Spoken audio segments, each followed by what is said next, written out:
ភាពតាមទឹកនៅលើមហាសមុទ្រឥណ្ឌាកំពុងតែពុះកញ្ជ្រោលខ្លាំងក្រោយប្រធានាធិបតីសហរដ្ឋអាមេរិកលោកដូណាល់ត្រាំគម្រាមទម្លាក់គ្រាប់បែកប្រឆាំងរោងចក្រស្រាវជ្រាវអាវុធនុយក្លេអ៊ែររបស់អ៊ីរ៉ង់ដោយភ្លាមគេឃើញវត្តមាននាវាផ្ទុកយន្តបច្ចុប្បន្នទម្លាក់គ្រាប់បែកដ៏ទំនើបរបស់សហរដ្ឋអាមេរិកចូលចតនៅក្បែរកោះ Diego Garcia ដែលជាមូលដ្ឋានទ័ពដ៏សំខាន់មួយរបស់សហរដ្ឋអាមេរិកសម្រាប់ឃ្លាំមើលភូមិសាស្ត្រនយោបាយមជ្ឈិមបូព៌ាមានចម្ងាយប្រមាណ 3000 គីឡូម៉ែត្រពីទឹកដីរបស់អ៊ីរ៉ង់ពិតណាស់ការវាយតម្លៃជាច្រើនត្រូវបានធ្វើឡើងដោយជឿជាក់ថាជាមួយនឹងប្រព័ន្ធការពារដែនអាកាសដ៏ទំនើបអភិវឌ្ឍបានជាបន្តបន្ទាប់នាពេលបច្ចុប្បន្ននេះអ៊ីរ៉ង់ច្បាស់ជាមានខែលការពារដ៏ទំនើបសម្រាប់ការពារខ្លួនដូចគ្នាក្នុងន័យនេះបើសហរដ្ឋអាមេរិកចង់ទម្លាក់គ្រាប់បែកប្រឆាំងមូលដ្ឋានស្រាវជ្រាវអាវុធនុយក្លេអ៊ែររបស់អ៊ីរ៉ង់អាមេរិកតែប្រើយន្តហោះដ៏ទំនើបបំផុតដែលមានសមត្ថភាពកិច្ចផុតពីរ៉ាដានិងខែលការពាររបស់អ៊ីរ៉ង់មុនអាចឈានទៅវាយប្រហារចំគោលដៅ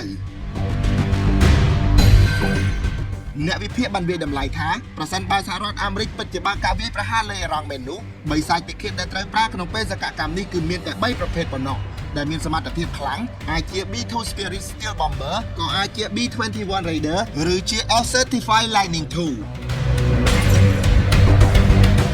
មូលហេតុដែលបិសាចពិឃាតទាំង3ខាងលើជាយន្តហោះអតិភិបសម្រាប់បេសកកម្មនេះដោយសារពួកវាត្រូវបានអភិវឌ្ឍឡើងជាពិសេសសម្រាប់បេសកកម្មទម្លាក់គ្រាប់បែកតែម្ដងវាសុទ្ធតែមានសមត្ថភាពកិច្ចផុតពីរ៉ាដាជាប្រភេទដៃថែបរឹងមាំបំផុតមិនចាញ់កម្លាំងខ្យល់ពិសេសសុទ្ធតែសណ្ដោងគ្រាប់បែកធន់ធ្ងន់ជាច្រើនប្រភេទរាប់ទាំងក្បាលគ្រាប់នុយក្លេអ៊ែរជាដើមយ៉ាងណាផ្អែកលើអត្ថបទជាច្រើនដែលវិភាគទៅលើស្ថានភាពជាក់ស្ដែងនាប្រមាណថ្ងៃចុងក្រោយនេះគេជឿជាក់ថា Certified Lightning II ទោះជាមានសមត្ថភាពផ្សំនឹងបេសកកម្មនេះក្តីប៉ុន្តែវាជាយន្តហោះសម្រាប់ច្បាំងអាចហោះក្នុងរយៈចម្ងាយមិនជុំប៉ុណ្ណោះខណៈ B21 Raider ដែលជាយន្តហោះទំនើបចុងក្រោយរបស់សហរដ្ឋអាមេរិកក៏រំពឹងមិនអាចបង្ហាញខ្លួនក្នុងបេសកកម្មនេះបានដូចគ្នាព្រោះគិតត្រឹមដើមឆ្នាំ2025នេះ B21 Raider កំពុងស្ថិតក្នុងការហោះហើរសាកល្បងនៅឡើយមានន័យថា B2 Spirit Stealth Bomber នៅតែជាយន្តហោះអតិភិបដំបូងប្រសិនជាអាមេរិកចង់ទម្លាក់គ្រាប់បែកលើរោងចក្រស្រាវជ្រាវនុយក្លេអ៊ែររបស់អ៊ីរ៉ង់មែននោះ